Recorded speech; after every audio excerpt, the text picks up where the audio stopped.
Wear testers. Hey wear testers, this is Duke once again with a performance review. This time, guess what it is? It's an adidas running shoe. Why adidas running shoes? Because adidas running shoes are coming out left and right, and they're pretty much the hottest thing on the market right now. This shoe I just did an unboxing a couple of weeks ago, but I've already put enough miles in it to give you a pretty good test, and that is the adidas Ultraboost Uncaged. Pretty funny story on this shoe. Adidas Running sends over the media packs. They sent this pack to me in the big uncaged box that I had on the unboxing video, and they sent me a women's pair. However, they also sent me a men's pair about a week later, and that's what I'll be reviewing this time. Sorry for the women out there that are hoping I was going to do the women's version. It just didn't fit my foot. So, for those who watched the unboxing and I said there was a sizing issue, there's not. I'll get into that in fit in a little bit. But for now, let's just sit back and enjoy the ride. Okay, first things first, we'll get into the traction. Now, the traction on this is basically the same as the first Ultraboost, except instead of having the rounded nubs, we get the flattened off nubs like this. However, durability is pretty much the same, even using the Continental rubber. I've put just probably, I don't know, 40-50 miles on this shoe, and you can see it's already starting to rub down on these nubs a little bit. The good news is the original Ultraboost, I rubbed the nubs almost completely off, and it never got into the boost cushioning, so the longevity is still there. The bad news is, if you're looking for that ride that's going to last, and last hundreds of miles, you're probably going to want to look somewhere else. However, traction on the wet roads on this shoe is much improved over what we got on the original Ultraboost. Those nubs were just a little bit too slick the way they pointed and didn't really let you dig in through the water or the moisture that was on the road. This shoe has no such problems. These flattened nubs really help out in that area, and it just improves the traction so much over what we got in the original. Okay, next up we'll move from the traction into the cushioning, and again we get the full-length Ultraboost midsole, and it's just a thing of beauty. Okay, if you've not tried Boost, I don't really understand what you're waiting for. Boost right now is everything as far as cushioning goes, whether it's basketball or running. Some other companies make a strong push to get back to their roots. However, right now, everything on the market should be compared to these little white pebbles that are on the bottom of these Adidas shoes. It's smooth. The transition on it is just unbelievable. The response, the quote-unquote energy return. Again, energy return I equate with, hey, I took a step down, bounced my leg back up, and I had no fatigue at all. I feel the same at the end of the run as I do at the beginning, which is not the case. However, my joints do feel better when I run with Ultraboost compared to other cushioning systems, so I can equate that, I guess, to energy return. Again, there's not much else to go over from Boost. If you haven't been watching this channel for very long, then go back and catch up, because I've done enough Boost that y'all should know by now that the response, the bounce, the cush is just unbelievable, and honestly, Adidas should never change. Okay, now we'll go from cushioning into materials, and the materials, again, just like the original Ultraboost and the Pure Boost that I just reviewed, the ZG, are Flyknit, heel to toe Flyknit. One difference is this collar. It does stretch very nicely. It's almost just like a sock around your ankle. The rest of the shoe, I mean, it's very breathable. It's very flexible. Forms right to the foot. Very wide footer friendly. I did have some problem here in this fuse overlay area with some with a little bit of foot tightness. So if you've got a little bit of a wide foot, you're probably going to get a little bit of a rubbing and a fatigue in that area. However, it just the rest of the shoe just fits just like a sock. Okay, again, if you have not tried Prime Knit, what are you waiting for? We've talked about it enough on this channel. Through the Ultraboost, the Pure Boost CG, from the D-Rose 6 Prime Knit.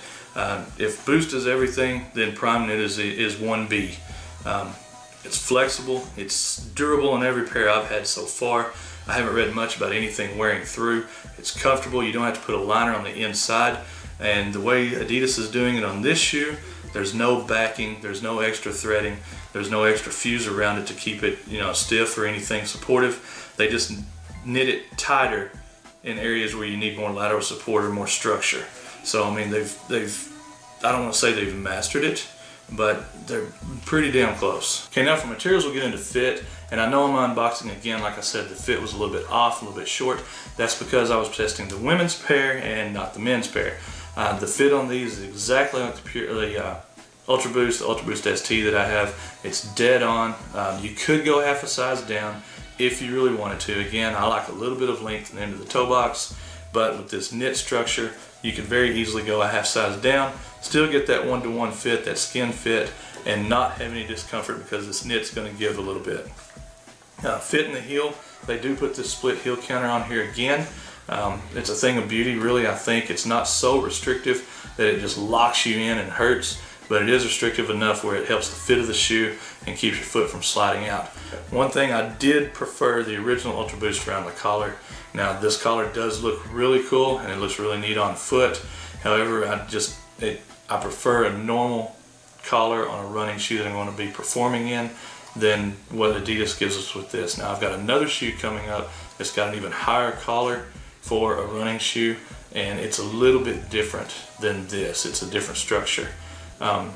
This to me is just more of a fashion touch than a performance touch. I may be completely off, and that may be, people out there may say differently, but that's just my opinion. As far as support, we do have the torsion system again here in the bottom, and if you don't know, it runs from here, runs through the midfoot and right out into the forefoot, and it just keeps your foot torsionally supported under the arch.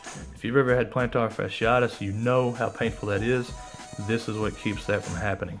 Other than that, that is pretty much, you've got your split heel counter, and those are your support structures. You can see here, this is where the torsion system runs through the midfoot into the heel and keeps just a little bit of pronation, a little bit of support on that area. But other than that, you've got your heel cup, your heel counter, and you're pretty locked in. That's it. Okay, again, much like the Alpha Bounce, the Ultraboost Uncaged and the original Ultraboost are not really built for structure needing runners. Now, structure needing runners, I say people who run in a shoe like a Brooks Beast, Gel Kayano 22, something like that from Asics. These are for people who have a very neutral gait, a very natural stride, and who just want to put on a shoe and go. There's a little bit, like I said, of medial support here to help with any pronation, but as far as a structure that's going to roll your foot back out if you step in like a pronator would, when they step, their heel rolls in, there's nothing that's going to keep your foot from doing that. However, I don't really have that problem. I have a slight pronation, but not enough that I need super support of that real high medial arch. But this shoe, again, it's for people, again, who just want to put on a shoe, go 3 or 4 miles, 5 miles a time, and be done with it. So, structured runners, keep looking. Sorry. Okay, so that wraps us up on the Adidas Ultraboost Uncaged. If you're like me, you're probably not going to get a second pair because you can't find them at retail anywhere because they sold out in about 3.5 minutes. I really wanted to try out the red color as well as this dark gray that they sent me, but it looks like I'm out of luck and I'm not paying reseller prices. I'm sorry, just not going to do it. Priced at $180 originally. Good luck finding them for that price. If you're a fan of the original Ultraboost, definitely check these out, especially if you thought that plastic cage along the midfoot was a little bit restrictive, maybe had some pain right here in the front. Can you find better shoes for less? That's up to you. If you like Boost, you like Prime Knit, then no, you probably can't find a better shoe for less. If you're not a fan of Boost, then yeah, keep looking. I don't know what you're looking for, but keep looking. If you're again a neutral runner with a very strong gait, very neutral run, very easy stride, definitely check this out as a performance shoe. If you're somebody needing that high, medial support here, maybe check out the Ultraboost ST.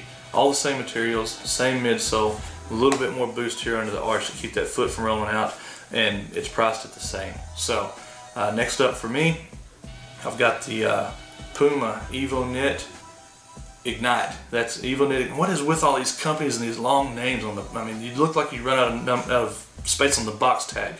But we got the Puma Evo Knit Ignite, the Jordan Superfly 5 again that I'm in right now, trying to get that out before the August release date in the US, just to let you guys know what's coming up. So again, Ultraboost Uncaged. If you can find a pair, grab them. I'm Duke, and I'm out.